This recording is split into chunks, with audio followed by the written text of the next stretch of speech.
we wanted to record an unscripted.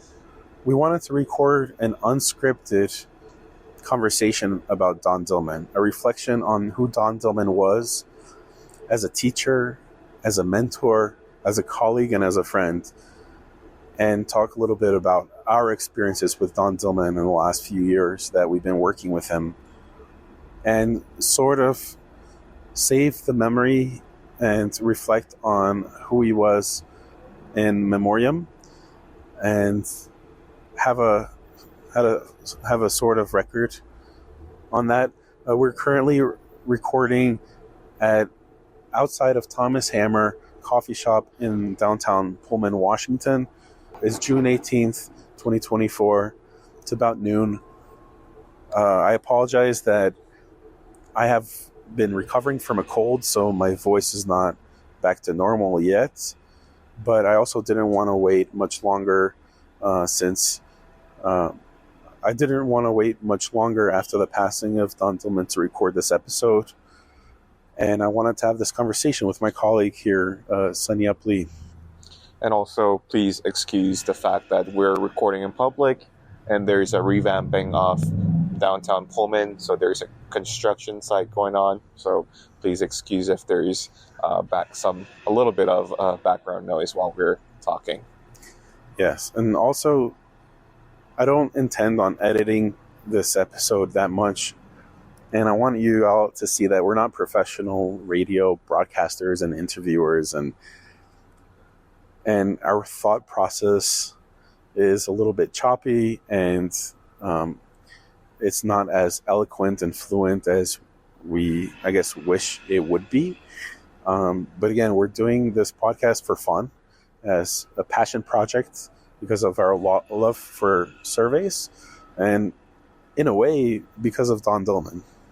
Well, we're largely indebted to him, and we will miss him a lot. Yeah. And yeah. Introduce ourselves once again. So I'm Azdren Soma, and my name is Hanyap, and yeah, we were colleagues at the Department of Sociology at WSU. Well, I finished my PhD and looking for a job. Yeah, so congratulations, by the way, Dr. Lee. Thank you.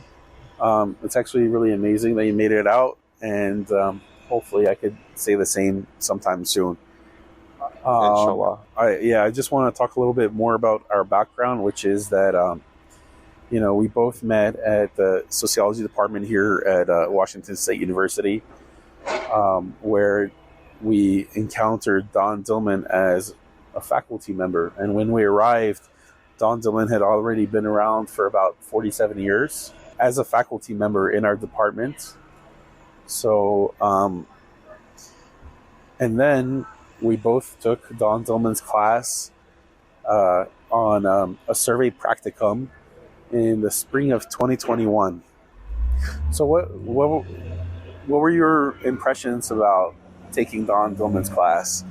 What do you remember of that class, or what's something that really made an impact on Honestly, you? I would even take it back even before the survey practicum class, where I remember in our first year as grad students at WSU, there were this thing called professionalization seminar. Do you recall that?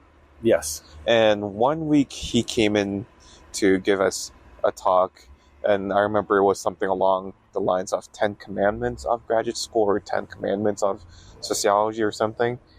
And he said a lot of things like polish on your quantitative skills, because at the end of the day, a lot of job markets require quantitative skills. And he also said, try to read beyond academic articles. So I know he loves New York Times newspaper. He loves reading the science magazine. He loves reading outside of the discipline, not only social sciences, but other disciplines. And I feel like that's a skill, that's a tendency, or that's a habit that we could really lose grasp of really easily. And yeah, I feel like that was almost like a wise, like, a piece of advice from a wise man. So like that's the impression that I had formed like about 3 years before I took the class. Yeah, it's funny you bring up that story because I remember once a faculty member in our department was asking like what I was reading over the summer, and I remember telling him it was a book by Malcolm Gladwell, and in a way it was kind of interesting because they almost scoffed at the idea that I'm reading this like hardcore scientist, Non-sociologist. Yeah, not sociologist, not like non-academic. Not hardcore academic reading.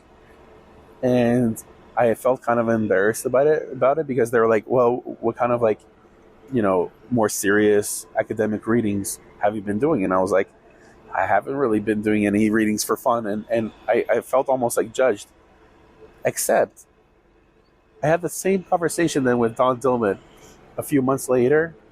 And I talked to him about how I was actually reading Malcolm Gladwell, one of Malcolm Gladwell's books at the time. And Don Dillman, and this was a conversation that happened casually in his office. And he turns around and he shows me 3 or 4 of Malcolm Gladwell's books that he had on his shelf. And he's like, oh, I love reading Malcolm Gladwell because there's a lot that we can learn from someone like Gladwell about communicating complex ideas to popular audiences. And I thought that was really profound and interesting, especially coming from someone like Don Dillman, who has been an academic for 50 or more years. Similar idea. I was reading, I kind of wanted to self-teach or introduce myself into the field of user experience, and someone introduced me the book called Don Norman's The Design of Everyday Things, if I remember it correctly. And I was reading it, and one day somehow I had to go through Don Dillman's Taylor Design book, and he actually refers to the first edition of Don Norman's book, and it got me thinking, well, wow, like he's thinking of how user-centered design of surveys was, how important was that even back before the idea of user experience has been become a buzzword today in the 21st century. So it was something kind of like profound how he got all these information and theories beyond your own bubble and your own expertise. So that also reminds me of how Don was talking about how he came up with the incorporation of social exchange theory into his approach to survey design. Do you remember what he said about that? So it was during his retirement talk, and he said he didn't come up with a theory on his own, but it was when he was talking to a colleague in the department in the hallways with a family sociologist, and that colleague of his actually introduced, hey, like you need a theory behind the whole survey design approach, and why don't you consider social exchange theory? And that's where he came to incorporate this theory into his whole survey design approach. I mean, it's one thing that's great is that he still gives someone credit for introducing the theory to him, where he could wholeheartedly just claim it was all his idea, but also the flexibility of his ideation and creation of this approach. Yeah, that's one thing that I really appreciated about Don, is that he really pushed us to talk with people outside of our focus, outside of our field, outside of our expertise, and to really expose ourselves. So not just in conversation, but in literature and in reading the news and reading, other popular forms of writing, to really become better scientists and better science communicators, and also to become better thinkers. And that's something that I think will be a huge loss for our department, because I really think Don Dillman, he encapsulated this idea of what it means to be a good thinker. Not only for the department, but just for the whole discipline, or even for the broader scientific community. Because one thing I've noticed, like the zeitgeist is somehow moving to, this like culture of slandering. If you don't understand, you have a problem. But he, like, I feel like it could be a good segue after this to talk about his class, actually, his graduate seminar. But he never slandered anybody for not understanding a concept or not wrapping their minds correctly. But he really patiently waited, and he actually tried to explain it even further. He always, emphasized the idea of the least common denominator, and that's what's kind of missing from the culture and the climate of scientific communities these days, for me personally. Yeah, I mean, one thing that I really appreciated when working with Don was when he was reading my dissertation proposals, even though it wasn't necessarily in his exact field of expertise. My dissertation's on understanding the public support for climate change legislation. And, one thing that I really appreciated about Don is he would take a step back and be like, okay, what's the purpose or what's the goal of this research? What is the broader societal impact of this research? Does it have value? And, on the other hand, it's like he wouldn't get caught up on the smaller, I guess, minute details. Ideas. Yeah, so that's something else that I really appreciated about, working with him, is that, he had this holistic approach to science, which is not common today, and which I think we need more of and not less. Yeah, I remember you talking to me about that whole conversation, let alone like this positive reinforcement from your faculty members is pretty, hard to find, to be honest, because even ourselves, we're pretty harsh on ourselves. So that's one thing. But also, we often tend to focus on the scientific merit, but not really much of the broader societal impact of it. So yeah, he always never lost sight of that balance between academic impact and the social impact. So let's talk about his seminar. So we both took his methods survey practicum course, graduate level seminar in the spring of 2021.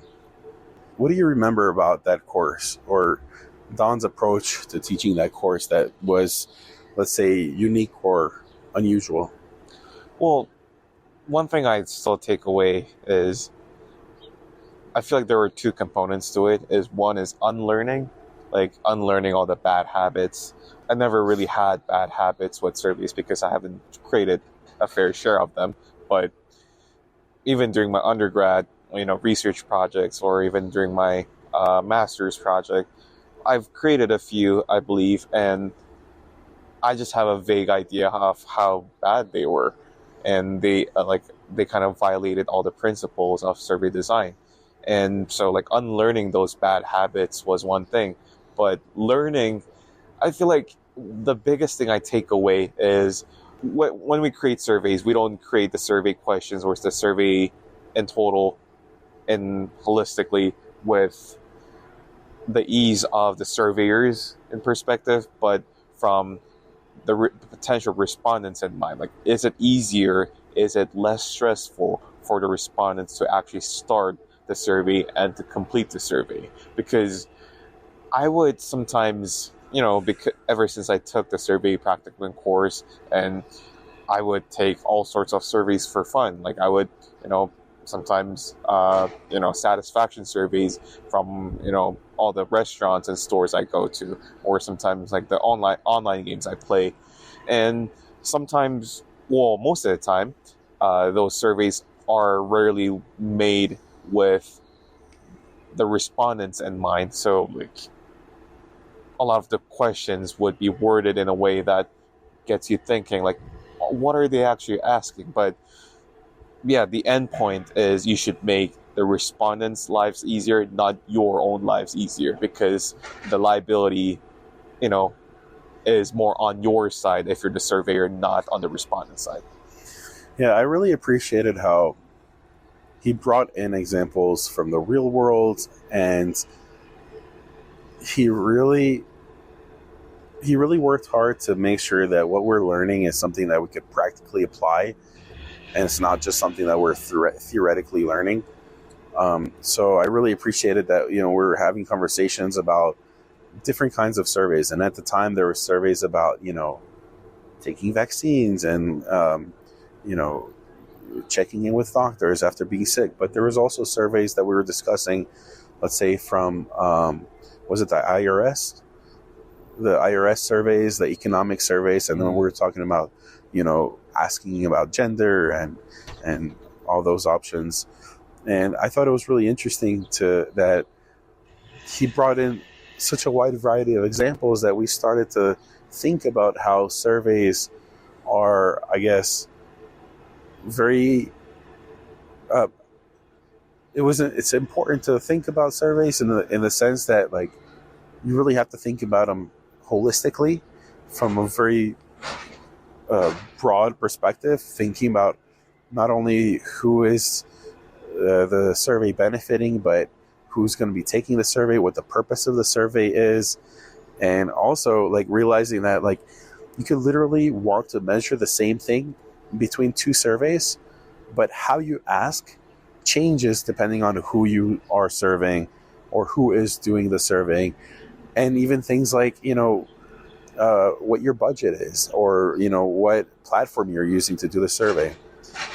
So do you have any memories from Dillman's class of anything funny that might have happened, or Well, the most memorable memory would be there was this one class where we had a debate on including a demographic question and trying to be most extensive with the response options. Like, I don't know if it was about race or gender categories. I think it was gender. And the student, one of the students was advocating for having like the more extensive list of options, and Don Dillman wasn't necessarily against the idea, but he was cautious because, first off, if you're doing the traditional printed out surveys, well, if you with more survey option response categories, you have the printing cost goes up. That's one factor. But also, if you're considering the majority of the population, they would, Don Dillman said, most people's response category will mostly fit into 3 of the major categories. And adding, 5, 10, dozens more categories might not be,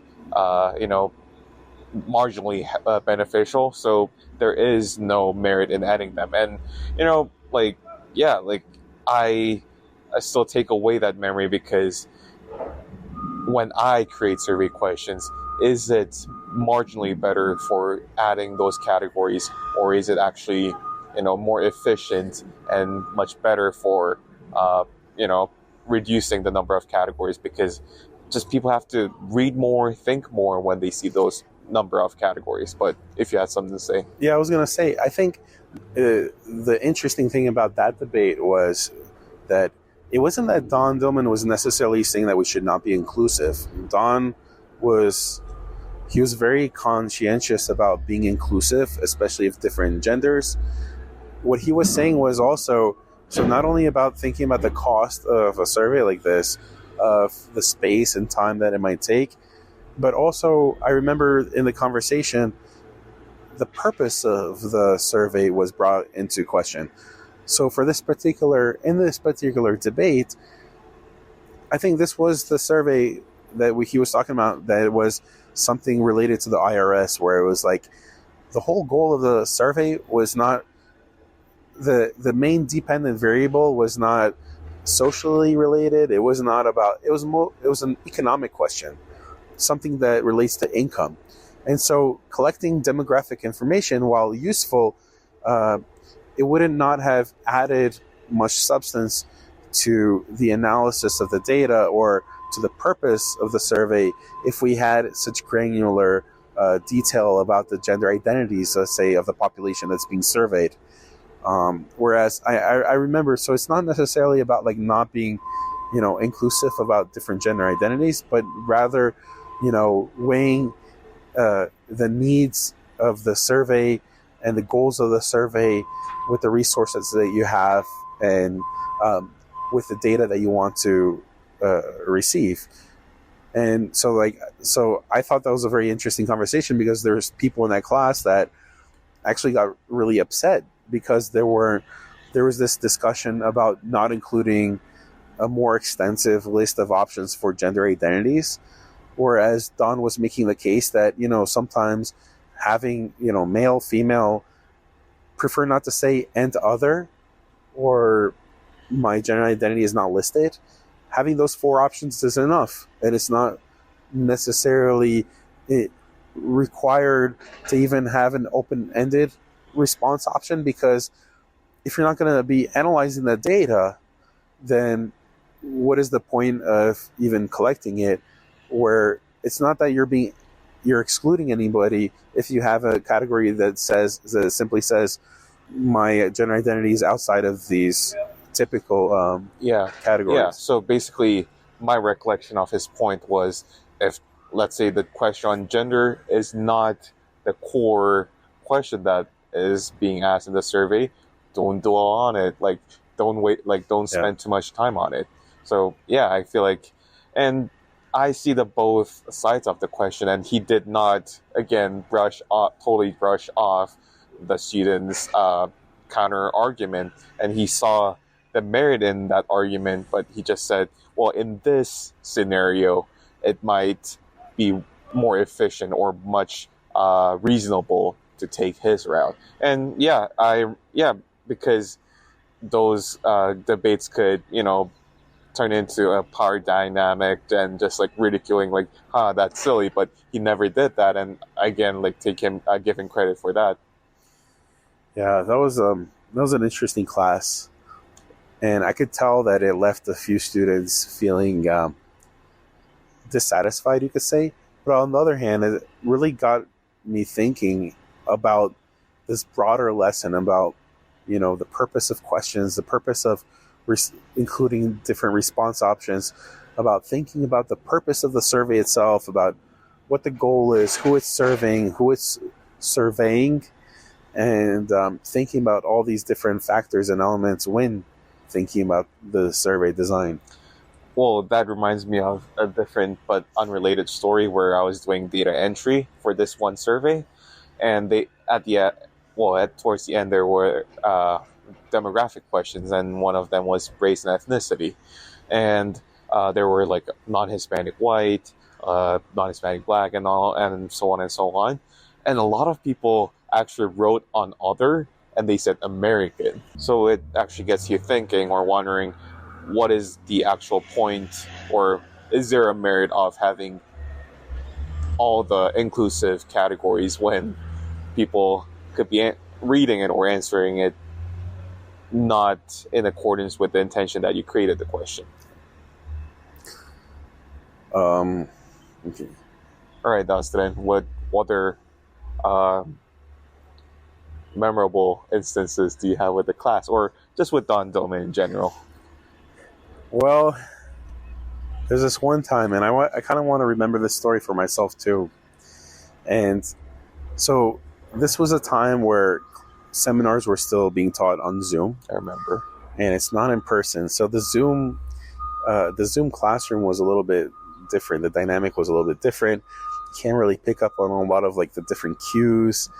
And, one of the problems that the Zoom environment has for a professor is that they can't necessarily like look at a particular student and kind of like give them a hint, like, hey, maybe you should like say something or respond, because when you're looking at the camera, everybody sees the same thing. And so a lot of the times, like, one of the things that Don would do is he would ask a hypothetical question, and he would wait to get students to respond to answer the question. And sometimes he would wait a few seconds, and to me that was like too long. Like it did feel like eternity. Yeah, I mean, and I don't blame him, because I've taught classes too, and I understand that if you answer your own questions too fast, then nobody will ever participate or volunteer to answer. So sometimes you have to wait, and then in order to break that, silence, those students who are willing to speak up, and which is great. But this time, nobody was like speaking up for some reason, and I don't even remember what the question was. Well, do you remember what the question was? I remember. I don't remember what the question was, but actually, it was a question that we weren't prepared for, or at least I wasn't prepared for. And so the context, it was a question where I knew that he was asking a hypothetical, but I was like really looking forward to what he was going to say. And, he had about 30 students in this graduate level seminar, and, it's 30 students and he's teaching. And typically, while I'm at home in my impatience, I might say something on the lines of like, all right, come on, tell us. And I said this actually out loud to myself while watching the Zoom lecture. And all of a sudden I hear Don Dillman saying, what was that? What? And I looked down and I realized my microphone was unmuted. And essentially I had told Don Dillman, like, come on, just tell us the answer already. Something on those lines. And then I muted my microphone, and luckily, I don't think he caught that it was me that said that. Well, I caught it. But all of a sudden, I see a whole bunch of people in the classroom laughing, and including my friends, and I'm like, I didn't realize it, but I guess everyone had heard me say, come on, just tell us already, because I was actually really impatient, and I wanted the lecture to go on, and I wanted to hear what Don had to say. But I also was mortified because I thought, oh my God, if Don heard me say that to him, I didn't want him to think that I was being disrespectful or impatient with him or anything like that. And I hit my face, and luckily he didn't follow up, and or he didn't call on me because it was Zoom, so it was hard to tell who it was. Except if I went back and I looked at the recording of the Zoom lecture, and you could see that my camera lights up when I say, come on, tell us. But anyways, that's my embarrassing instance in Don's class, which I don't think he ever found out that it was me. But that's one of those memories that I have of Don, where I was freaking out, thinking that he actually heard me. Okay, I kind of want to ask you this more from I have an answer, but I kind of wanted to ask you tell us. Question. Where do you have a common practice that you do that you kind of learn through Don Dillman, but no one else? A common practice with surveys? With surveys. Yeah. So one of the things... So, okay, actually this reminds me of us both working at the survey design clinic at WSU. And at the survey design clinic, sometimes we would think about how to approach problem-solving different surveys. And one of the things that I learned from Don was that it's really important and essential to take a step back and ask that question about, what's the purpose of the survey, right? Like literally just asking the question about what's the goal of the survey? And then reflecting on all those questions that are being asked and whether or not each individual question fulfills the goals that are being served. And I thought that was something that, not enough people who design surveys or create surveys really think about. And I'm talking about very important surveys and surveys for big companies. And you could see that a lot of time is wasted on surveys because people simply don't ask a simple question. And I thought it's really a simple but brilliant question to ask about a survey. That if there's one thing that I would want to pass on, from Don, is to think about this, a bit about this ultimate question. How about you? Well, I have a few. That's why I have a few too, but I asked you the question of question with the intention of answering it myself. One is definitely forced choice yes no matrix, where I always thought like select all that apply was a brilliant way of asking questions, and then he introduced me or the class of the forced choice yes no matrix, meaning like, oh, like instead of asking, like for instance, like which of the following sports do you watch, like football, basketball, soccer, baseball, and like da da da, and like you could be asking that in a way that you could select all that apply, but what he introduced to us based on his own survey experiment was a forced choice yes no matrix. Do you actually watch soccer? And then you click yes. If you do not watch soccer, you click no. So like you respond as no. So the problem with select all that applies that you don't know if that person, if they didn't check on that response category, is it because they don't know what that category is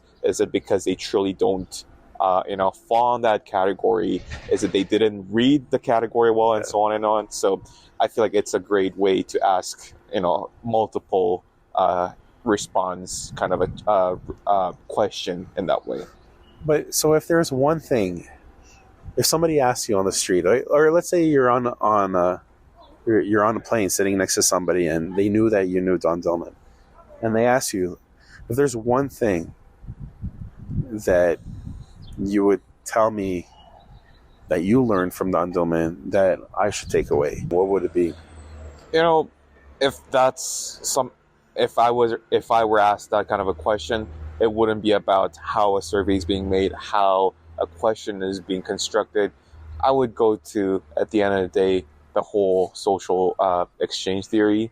Are we increasing the benefits for the respondents? Are we decreasing the cost for the respondents? And are we actually communicating trust and legitimacy with the respondents? Because at the end of the day, you could, I think that should be the main pillar and cornerstone of creating any surveys, because because like having, you might have had this experience, but having worked at the survey design clinic, a lot of people sometimes come with a really ambitious goal of creating surveys, or some people already have made their questionnaire. But if they lose sight of this reducing costs, increasing benefits, and amplifying the idea of trust, like I feel like there isn't a core that's unifying the whole the different aspects of the survey. So I would talk about that aspect. Yeah, I think applying the principles of social exchange theory to any survey is a principle that I think every survey creator can benefit from. Okay, here's a question, and this could be a closing question. What is the legacy that you see yourself carrying forward? Like, how do you see yourself as someone who's like, spreading his torch and like, passing it to the future generation? Moving on. When I initially took Don's survey practicum course, I was very skeptical about the utility of surveys. Like a lot of other actual scientists, like economists or poli-sci students, I thought survey data was typically trash.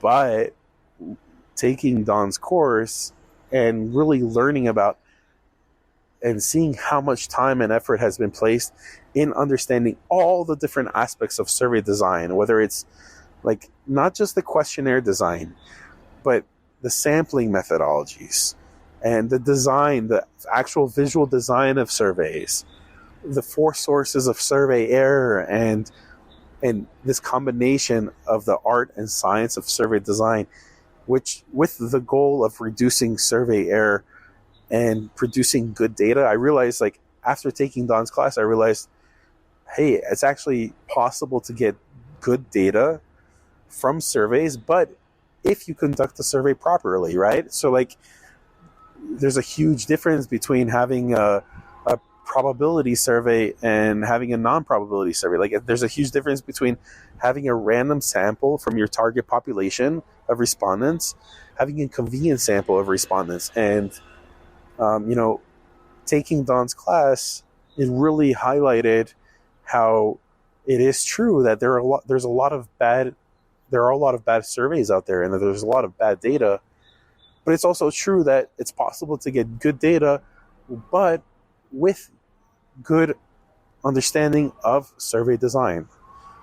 And I think, yeah, go ahead. So basically, you're saying, like a bigger scale, larger scale, advocating better survey design on behalf of the whole academic community.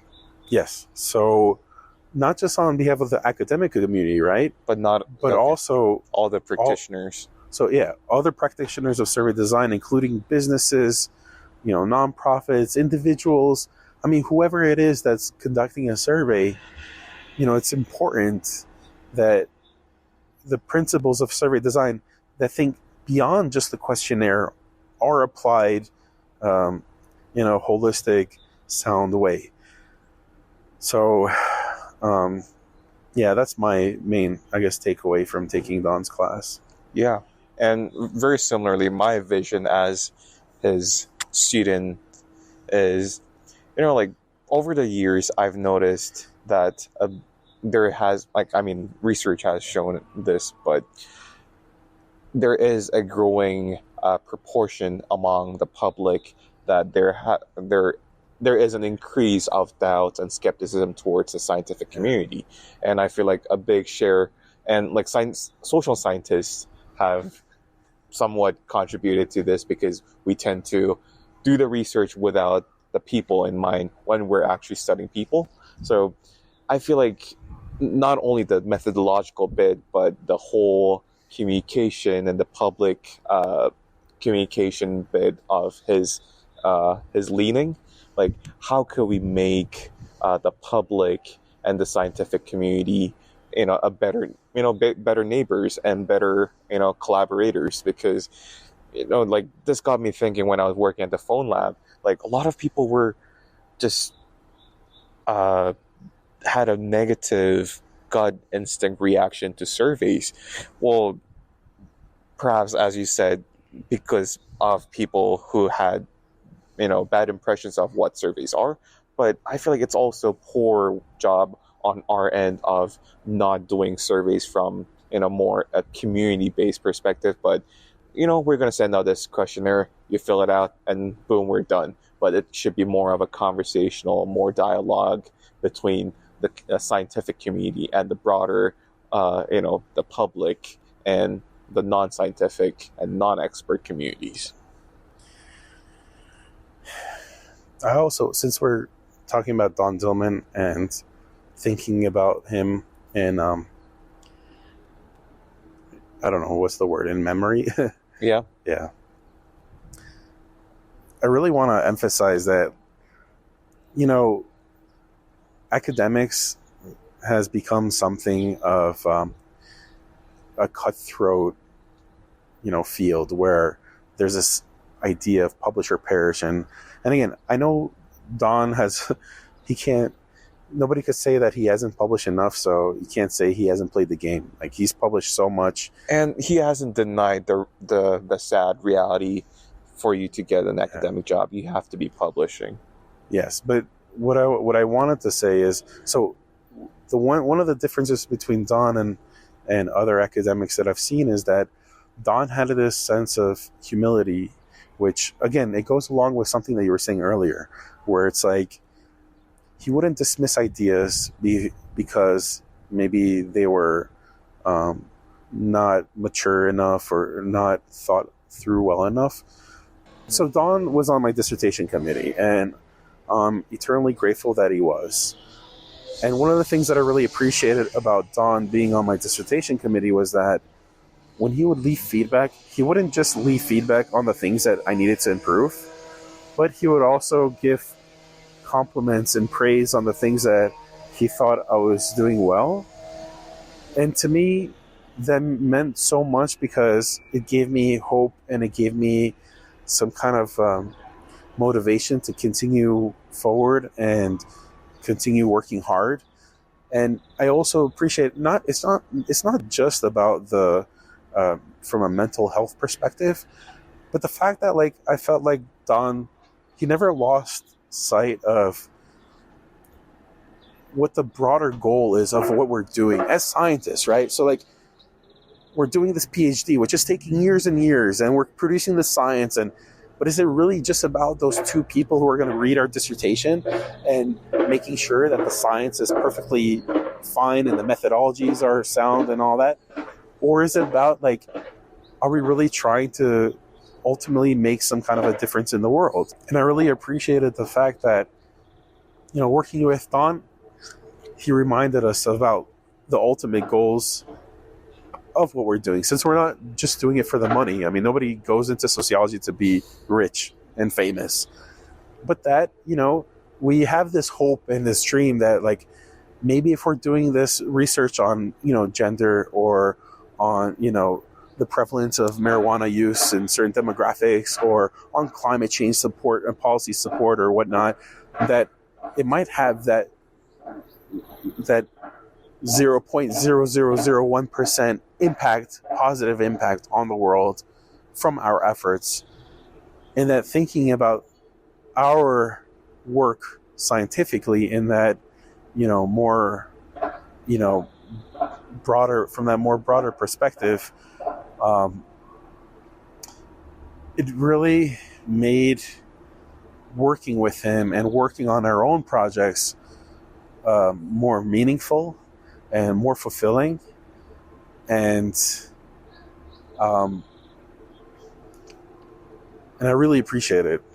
I mean, I guess that's what I want to say about Don. Yeah, well, reminds me of during his retirement talk, someone asked him, like, who, like, this almost like a aha kind of like gotcha question, like, who are you, like, indebted to the most, I mean, in terms of your intellectual journey? And he said something along the lines, well, I learned the most through my students, from my students. And it sounded so sincere. And yeah, I could never forget what he said, because his humility, his sincerity, his wholehearted, openness to learning from his students, and, like my whole, it kind of, humbled my conceited and self-absorbed, self-righteous, approach to academics, and him saying that, like, kind of, really made me see myself in a different light again.